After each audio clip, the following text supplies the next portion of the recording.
All right, everybody, I had to bust out some old school garb here.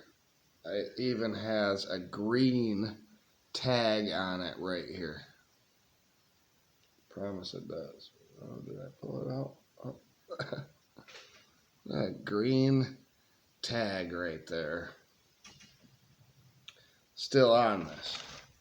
I bought not me, but someone in this household brought home a Michigan State football that was signed by Mark D'Antonio. Probably not. It was probably just some kid. But maybe that's worth $1 or two if it is his signature. We'll see.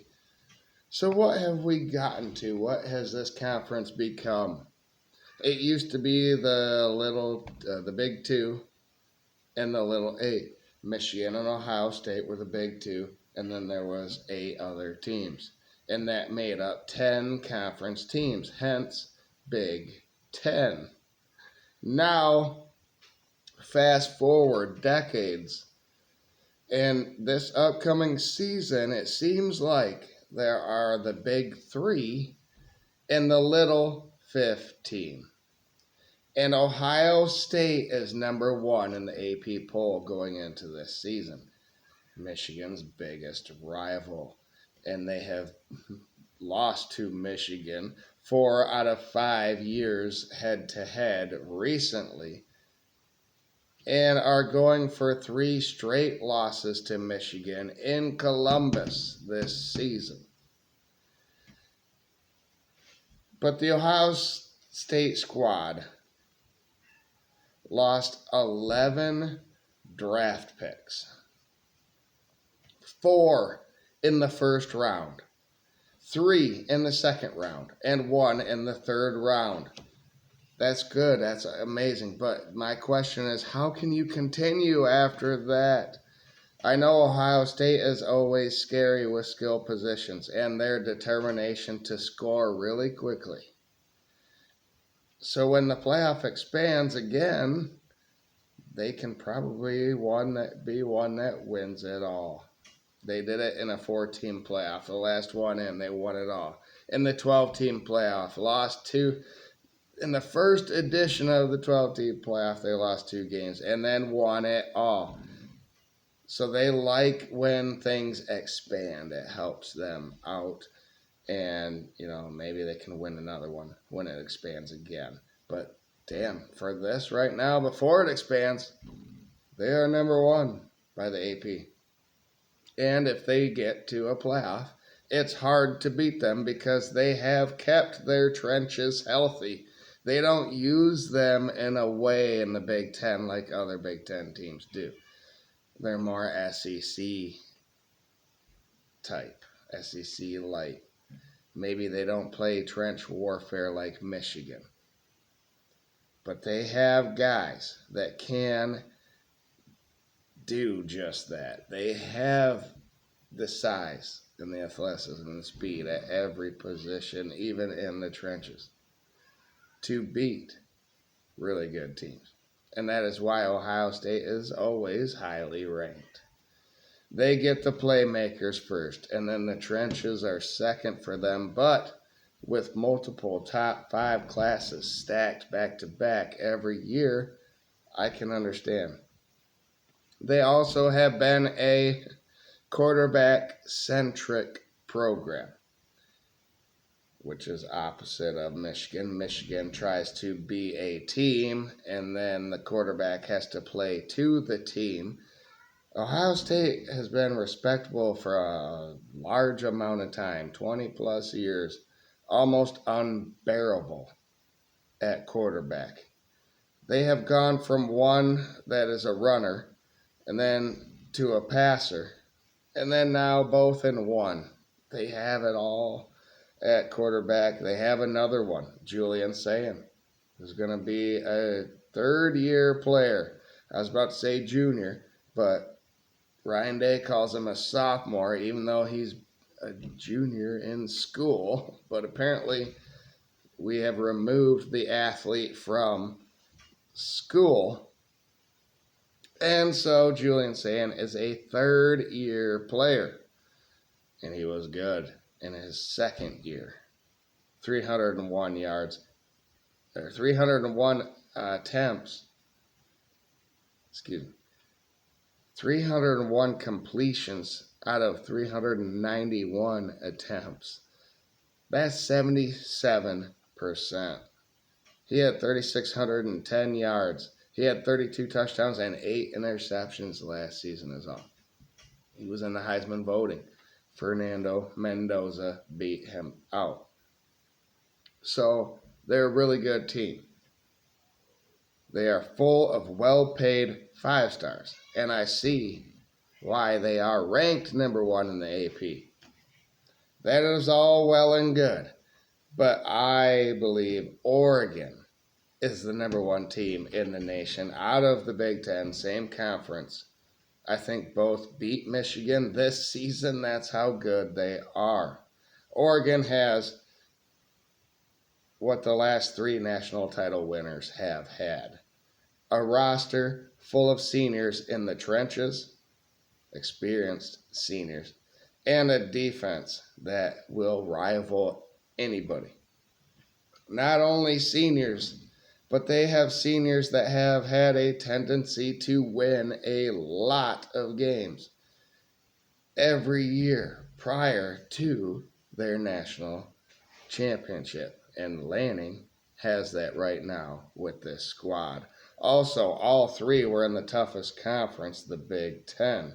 First, Michigan in 2023 had loaded with seniors, went undefeated in the last edition of the 4-team playoff.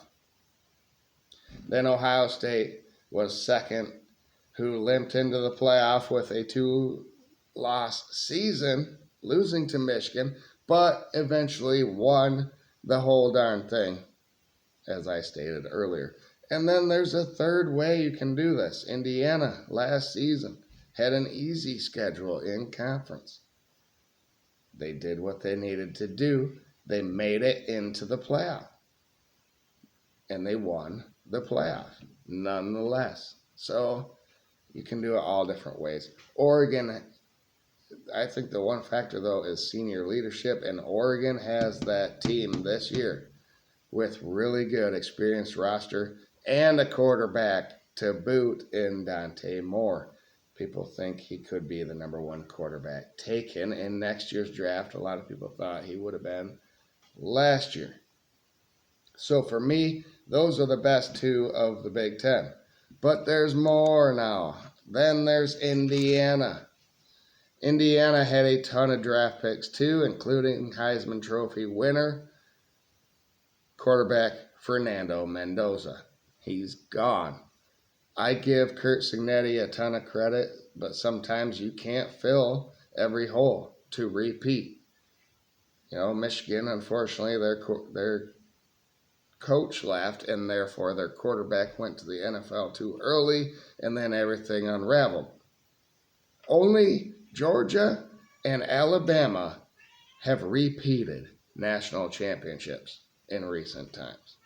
And that's because that was before the NIL and the diversity of players.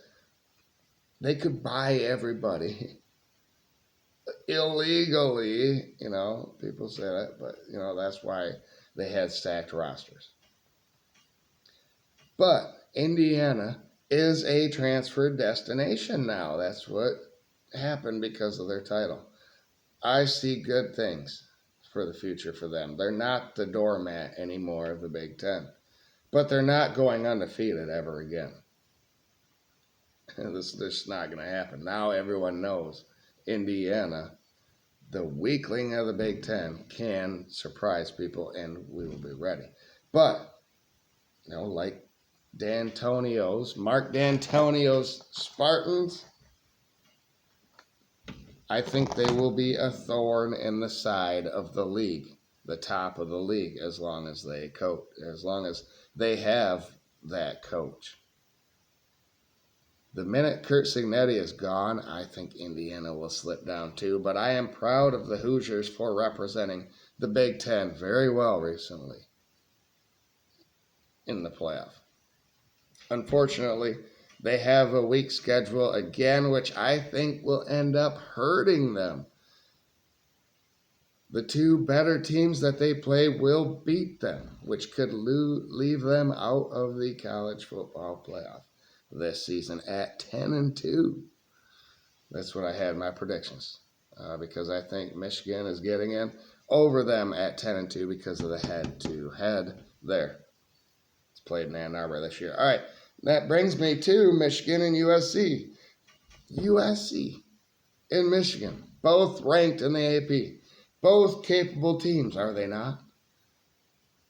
It does seem like everyone in the nation has about 7 teams that they think can win the whole tournament.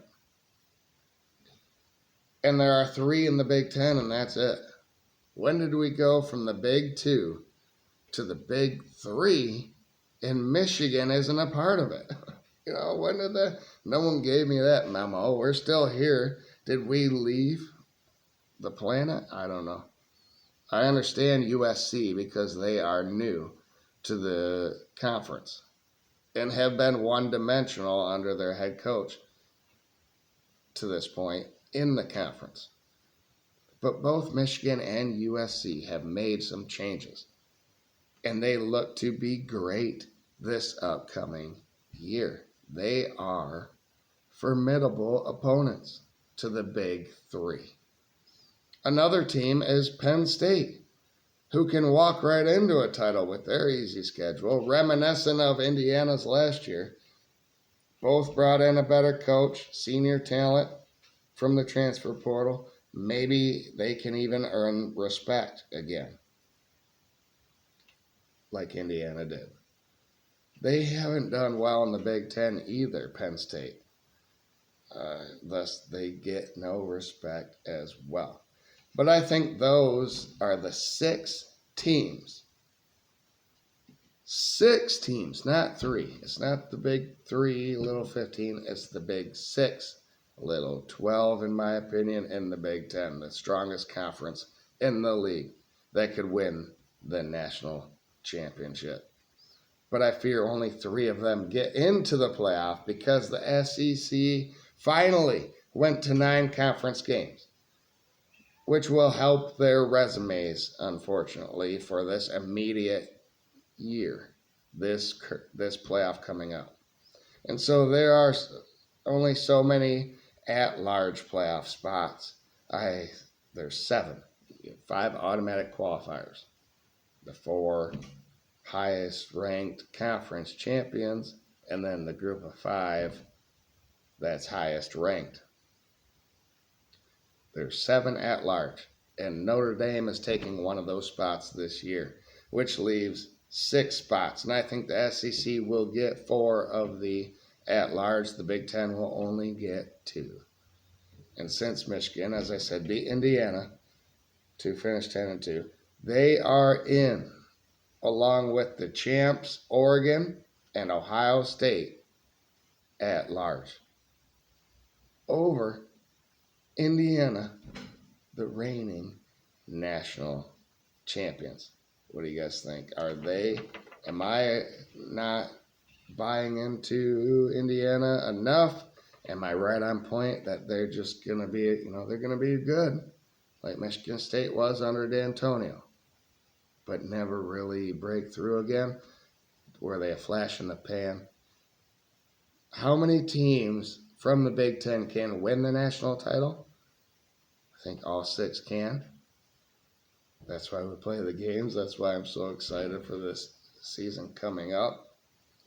And how did we go from 2 to now there's only 3, even though we've almost doubled the conference? Let me know in the comments below. I think the Big Ten is going to win the national title again. I think it's going to be Oregon this season. But 5 others could. What do you guys think in the comments? Like, share, subscribe. Have a great night out there, everybody. And I got to say go blue because, damn it, we're not getting left out of this thing. We will have a seat at the table in the playoff. coming up this season.